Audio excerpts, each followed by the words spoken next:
আসসালামু আলাইকুম প্রিয় এইচএসসি শিক্ষার্থী। আলোচ্য বিষয় pre medical preparation trap. Medical preparation না তো ভালো, তাহলে ট্রাপ কেন? একাডেমিক পড়া অবস্থায় একজন শিক্ষার্থীর মূল ফোকাস হচ্ছে তার মূল বইটা অদ্যপন্ত বুঝে বুঝে শেষ করা। তুমি যে কোনো ভর্তি পরীক্ষা বলো, মেডিকেল, ভার্সিটি, ইঞ্জিনিয়ারিং অথবা বোর্ড পরীক্ষা, সবগুলোর কোশ্চেন কিন্তু মূল বই থেকেই আসে।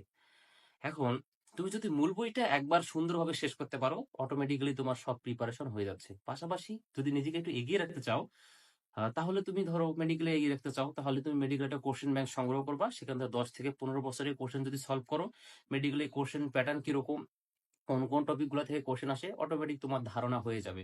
এর জন্য তোমাকে অর্থ ও সময় খরচ করে কোথাও গিয়ে প্রিপারেশন নেওয়ার কোনো প্রয়োজন নেই।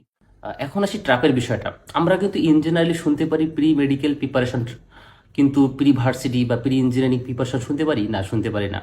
কেন? কারণ মেডিকেল প্রিপারেশনটা অনেকটা মানুষের আবেগের সাথে জড়িত। আমাদের গার্ডিয়ান বলো বা যে কেউ বলো, আমরা একটা আবেগ দিয়ে বিবেচনা করি।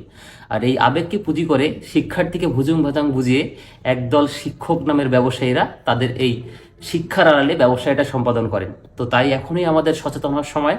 আমরা যেন এই প্রি মেডিকেল প্রিপারেশন নামে কোনো ব্যবসায়িক খাতে পা না দিই। আসসালামু আলাইকুম।